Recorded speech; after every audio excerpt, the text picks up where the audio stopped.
Gold, trusted gold buyers. మీరు తాకట్టు పెట్టిన బంగారాన్ని విడిపించి ఈ రోజు ఉన్న మార్కెట్ ధరకు కొనబడును. రాజా గారు మాట్లాడడం ముందు డైరెక్టర్ గారిని మాట్లాడమనండి, రాఘవేంద్ర గారిని. నేను ఆయన మాట్లాడరంటే ఇప్పుడు అదేం కుదరదు, ఆయన మాట్లాడితే నేను మాట్లాడతాను అంటే, సార్ నన్ను క్షమించండి, నేను ఎప్పుడు మాట్లాడలేదు స్టేజ్ మీద అంటే, మీరు మాట్లాడితే మాట్లాడతా లేకపోతే దిగిపోతాను. అప్పుడు ఒక మాట చెప్పాను అనమాట, ఇళరాజా గారు జగదేక వీరుడు అయితే ఆయన సంగీతం అతిలోక సుందరి అని. భలే చెప్పారు.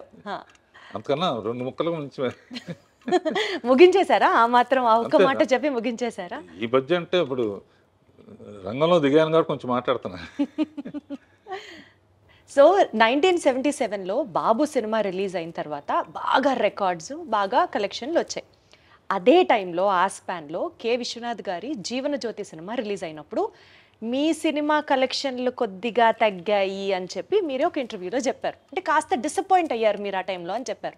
సో దాని తర్వాత ఎక్స్పీరియన్స్, నా సినిమా అంటే ఇలా ఉండాలి అని ఒక స్టాండర్డ్ ఏమన్నా అనుకున్నారా మీరు? నిజంగానమ్మా, నాకు విశ్వనాథ్ గారి పిక్చరు, బాపు గారి పిక్చర్ అంటే చాలా ఇష్టం. మొదట్లో అసిస్టెంట్ కొన్నప్పుడు ఆదుర్ సుబ్బారావు పిక్చర్లు సాంగ్స్ టేకింగ్లో నా సినిమా బాగుంది 50 డేస్ వరకు బాగా ఆడుతుంది. ఈ లోపల జీవన్ జ్యోతి రిలీజ్ అయింది. నేను యాజ్ విశ్వనాథ్ గారి ఫ్యాన్ లాగా ఆ సినిమాకి వెళ్ళాను. ఎప్పుడైతే వాణిశ్రీతో ఆ సెంటిమెంటల్ పార్ట్ వచ్చిందో, zoo zoo zoo zoo zoo zoo zoo zoo zoo zoo అని పాట ఉంటుంది, ఆ పాట రాగానే ఒకటే అనుకున్నా, మన థియేటర్లో ఈ ఒక్క పాట కోసం మన థియేటర్లో వాళ్ళందరూ కూడా జూ జూ జూ అంటే విశ్వనాథ్ గారి థియేటర్కి వెళ్ళిపోతారు అని స్పోర్టివ్గానే తీసుకున్నామ్మా. తీసుకుని ఆయనతో కూడా నేను షేర్ చేసుకున్నా.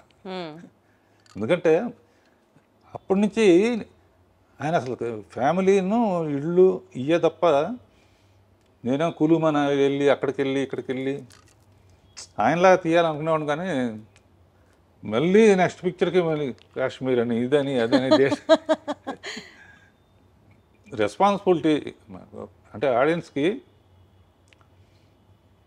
చాలా రోజులు రాజమౌళి కూడా ఫాలో అయ్యాడు. ఒక పెద్ద పిక్చర్ తీస్తే నెక్స్ట్ ఒక చిన్న పిక్చర్ తీసేవాడిని. అవును, బాబు తర్వాత జ్యోతి తీశాను, అడవిరాముడి తర్వాత కల్పన తీశాను. అచ్చా, అట్లా పెద్ద సినిమాలని చిన్న సినిమాలని రెండు బ్యాలెన్స్ చేయడం మీ స్కిల్. జయసుధ ఇట్లా చేసుకుంటా ఉంటే అడ్వాంటేజ్ ఏంటంటే, చాలా రోజులు రాజమౌళి ఫాలో అయ్యాడు, కానీ వన్స్ మగధీరాను బాహుబలి అయిన తర్వాత అతని చేతుల్లో లేదు, చచ్చినట్టు ఇంకా పెద్ద సినిమా తీయాల్సి. అంటే ప్రత్యేకంగా దాని వెనకాల రీజన్ ఏంటి? ఒక పెద్ద సినిమా, ఒక చిన్న సినిమా. అంటే చిన్న సినిమా అప్పుడు రాఘవేంద్రరావు సినిమా అంటారు, పెద్ద సినిమా అన్నప్పుడు ఆ పేరు ఉంటుంది. అంటే హీరో పేరు ఉంటుంది తప్పని కదా నేను చెప్పేది. మెయిన్గా అంటే రాఘవేంద్రరావు సినిమా చూడాలి, లేకపోతే దాసరి నారాయణరావు సినిమా చూడాలి. ఇప్పుడు ఏంటంటే రాజమౌళి సినిమా చూడాలి, సుకుమార్ సినిమా చూడాలి, అన్నీ అందరూ. మీ స్టైల్ ఆఫ్ ఫిల్మ్ మేకింగ్లో రాఘవేంద్రరావు గారు ఒక గ్రాండియర్ ఉంటుంది. ఒక విజువల్ స్టోరీ టెల్లింగ్ని మీరు అద్భుతంగా విజువల్స్ రూపంలో కానీ, ఫ్రేమ్ సెట్ చేయడంలో కానీ మీ మార్క్ మీదే. అదే ఇందాక మీరు అన్నట్లు పెద్ద సినిమా అయినా అద్భుతంగా ఉంటుంది, చిన్న సినిమా అయినా బీభత్సంగా ఉంటుంది. ఆ ఎక్స్పర్టైజ్ మీకు సాధ్యం అంతే.